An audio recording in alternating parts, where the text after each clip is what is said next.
Hi, you are listening to This Is Not Your Practice Life. I'm your host, Macy Renee, and we are going on a journey together, my friends. I'm a certified life and emotional intelligence coach. And if you really want to step into your highest self, there are a few non-negotiables you're going to have to learn, and I am just the person to help you do it. No matter your past, I'm here to help you create a more fulfilling future. So stick around with me.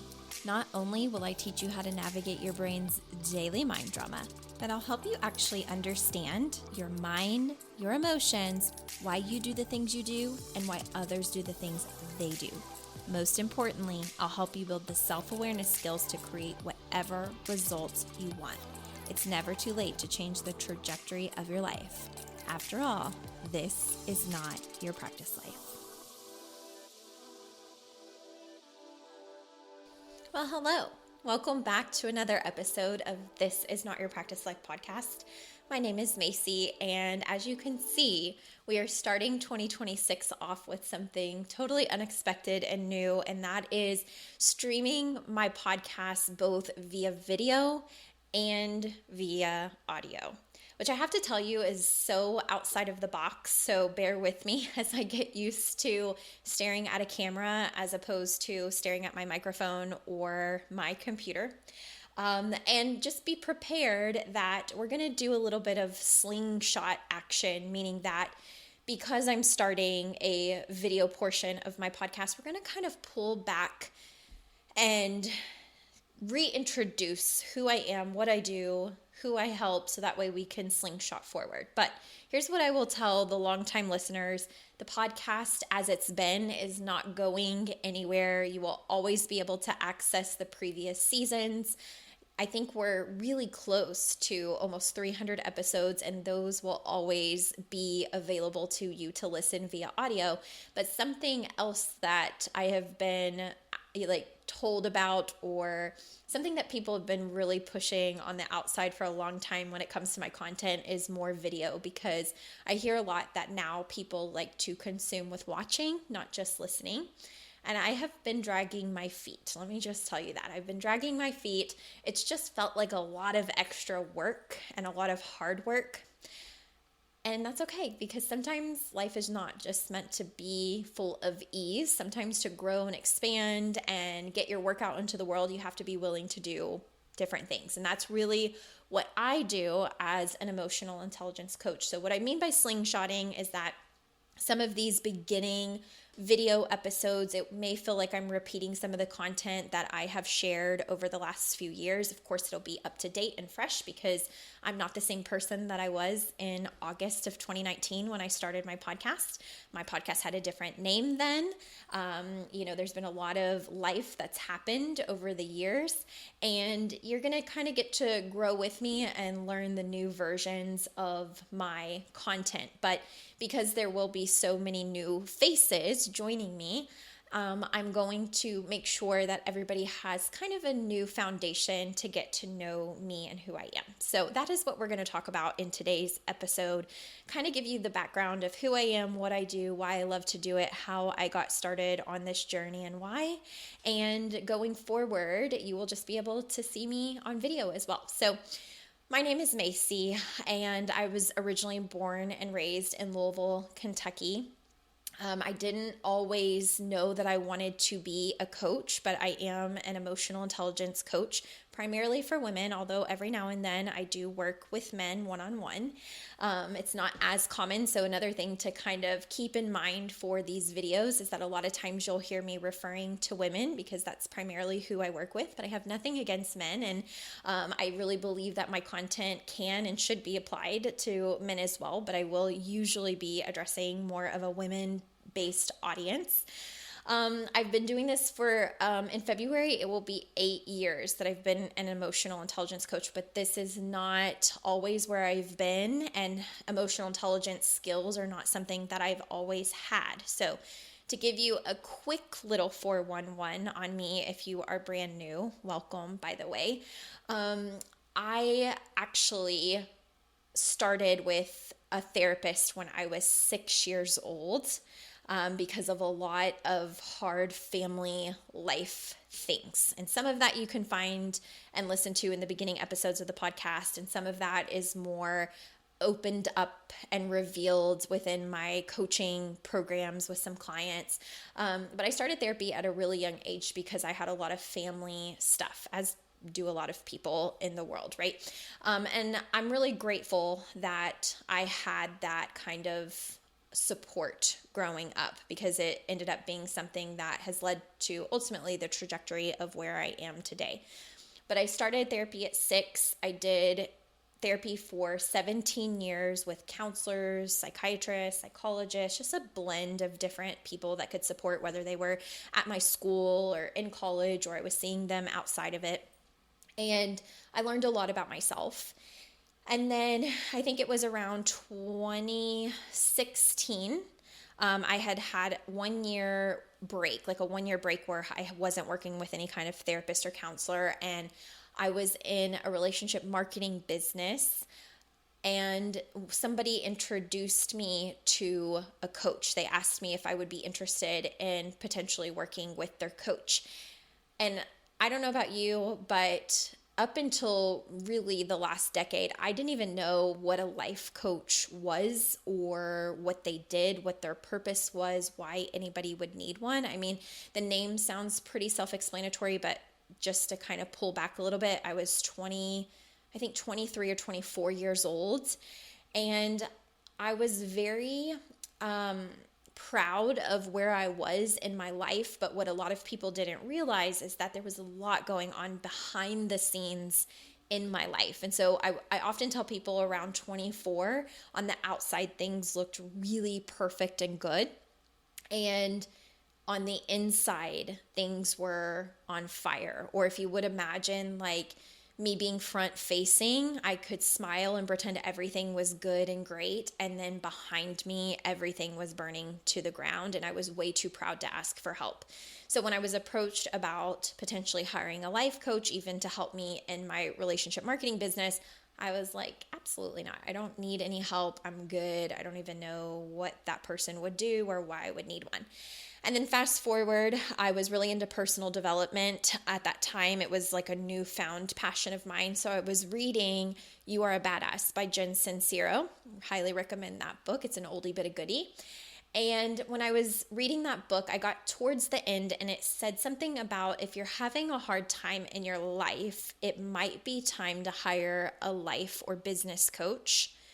And I thought, that's really interesting, because just a couple weeks ago, I didn't even know what a life coach was.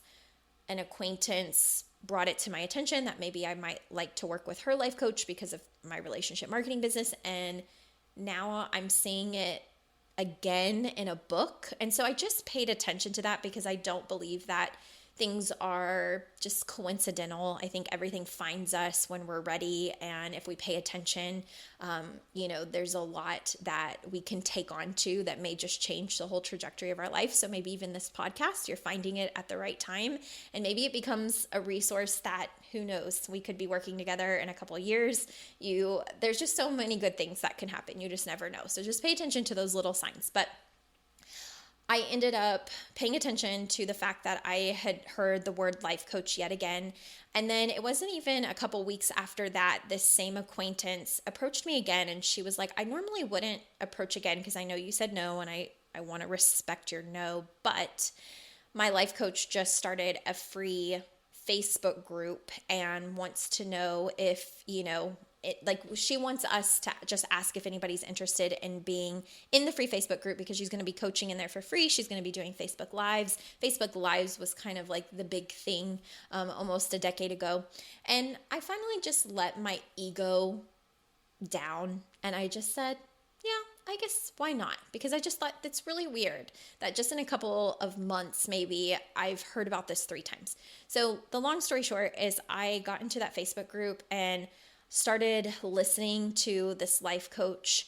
And before I knew it, I was on a consult with this life coach. And before I knew it, I had hired this life coach. I was a broke 24-year-old. I could barely pay.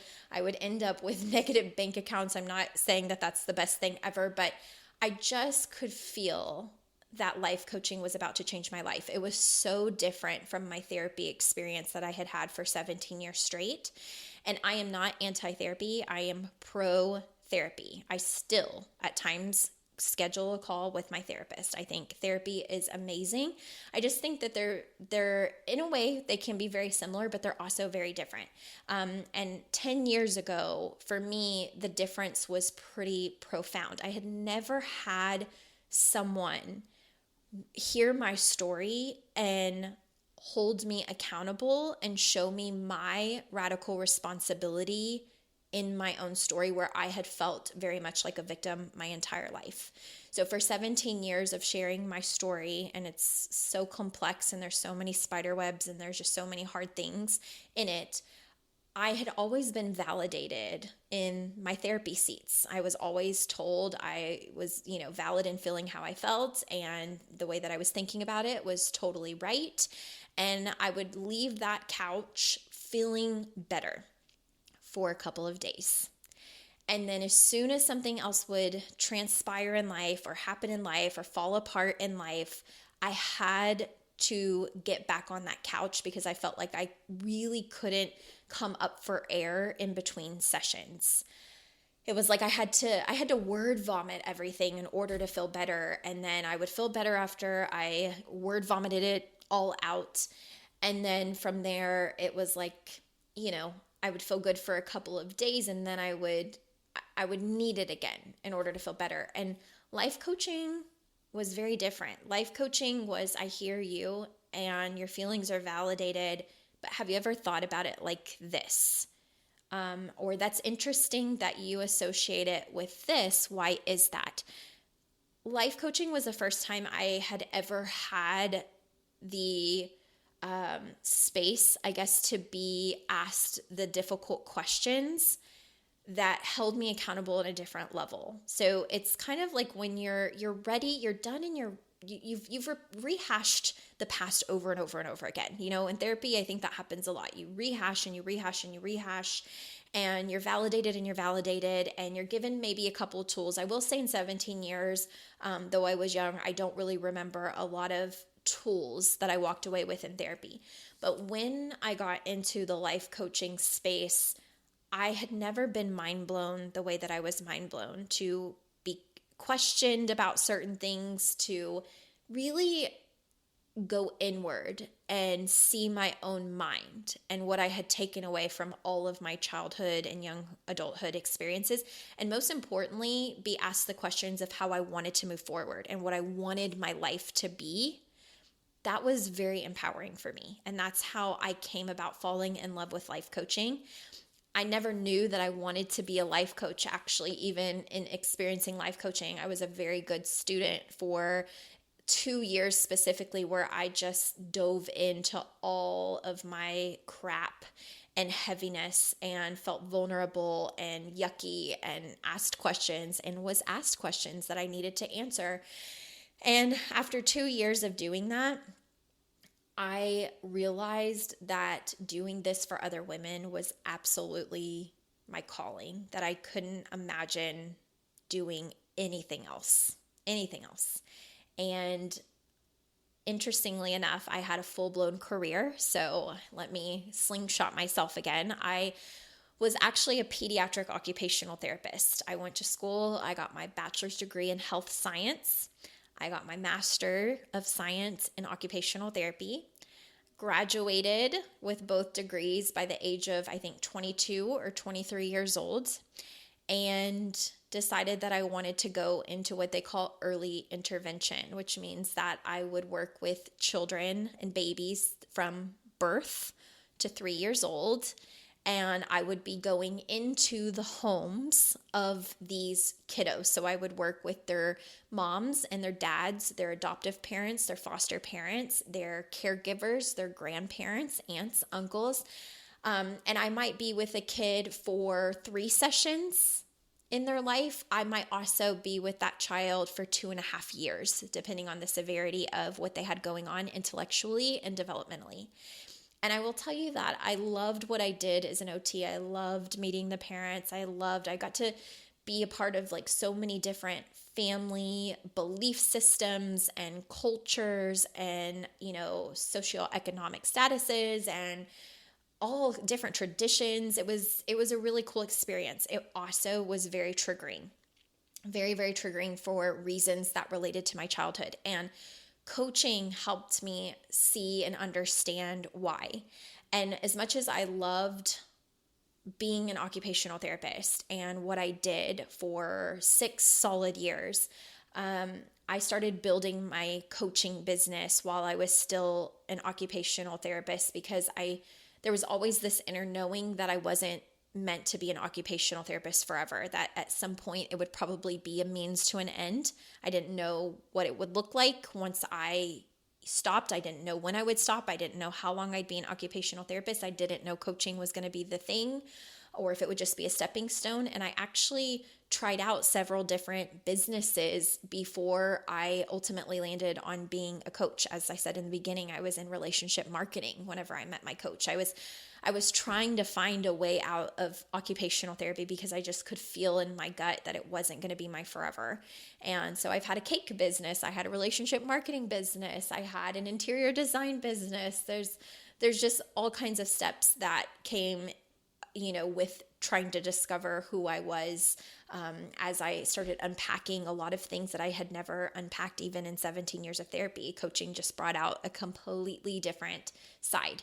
So all of that to say is now this year I celebrate 8 years as a coach, and I primarily focus on the niche of emotional intelligence. So I help women really learn themselves and build their self-awareness and their self-confidence, and most importantly, how to learn those emotional regulation and emotional maturity skills so that they can go create lives that they love. What we don't realize is our emotional intelligence impacts everything we do. And I will actually slingshot again in another episode to bring you one of my earliest episodes of the podcast and teach you on video what this looks like. But, something that has just been really, really important to me is making sure that nobody that comes across my path is settling for their life, feeling like the way that they feel now is the way that they have to feel forever. And that's how I felt for a really long time. The way that I felt sitting on a therapy couch week after week often felt like I'm rehashing and rehashing. I want to feel better. I want to move on. And I just don't know how I would move on or how life is supposed to feel better. I'm angry at people. I can't let things go. I feel like other people need to change and say sorry in order for me to really feel fulfilled and happy in my life. And life coaching absolutely rocked my world, slapped me in the face in the most healthy way, and made me really understand the power of what happens in our mind and how that makes us emotionally react to things. And when you have the skills to manage both your mind and your emotions, so much more of your potential cracks open. You will learn so much about yourself, and you really, like, the sky is the limit, truly. So that is my passion. I absolutely love helping women build the emotional intelligence skills. And the cool thing about what I do as a coach too is I can measure it. So with all of my clients that come and work with me, the first thing that we do out of the gate is measure their emotional intelligence skills. There's an assessment for that. It's not anything I've created. It's been studied. There's a lot of data on emotional intelligence out in the world, and they will take an emotional intelligence assessment as they come to work with me, and I'm able to see exactly where they are. And then I learn their story and I learn the ins and outs of their life, and we understand why their emotional intelligence is maybe what it is.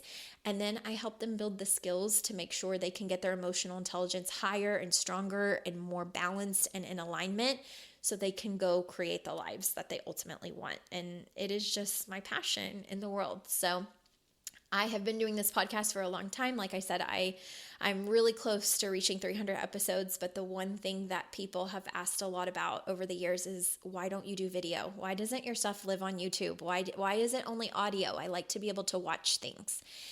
And, a lot of it came down to my own kind of fears and resistance of, well, that just seems like one more hard thing I'm adding to the list of all of the things I already do by myself in my business. I'm a one-woman show. I build all of my website stuff. I create all the invoicing. I do literally everything in my business. And business is not for the faint of heart. It takes a lot of emotional intelligence, by the way, to really start and maintain and continue a business. And anybody who has ever started a business knows exactly what I'm talking about. That being said, though, I also really feel like, if you're not growing, you're dying.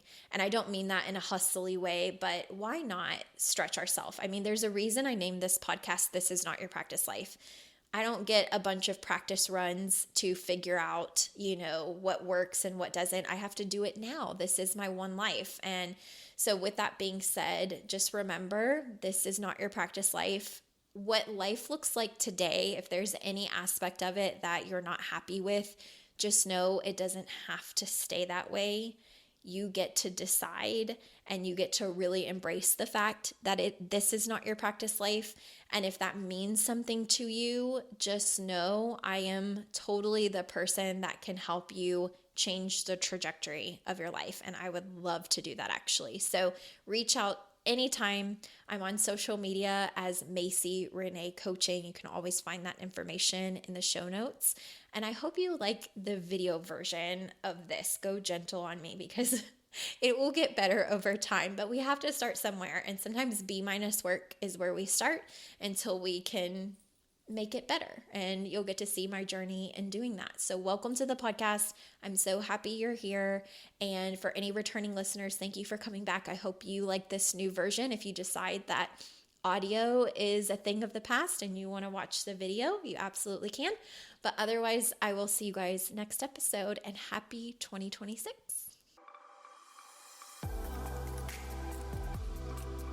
Hey there. Thank you so much for joining me on today's episode of This Is Not Your Practice Life podcast. If you'd like to connect on social media, you can find me on both Instagram and Facebook at Macy Renee Coaching. And if you want to stay up to date on all of my offers, announcements, and inspirational emails, you can join my email list at macyrenee.com. In addition, if there's a way that I can further support you in your coaching journey, you can schedule a free 60-minute consult at macyrenee.com anytime you want so we can discuss the best options for you. I look forward to seeing you next week, and I hope you have an amazing day. Bye.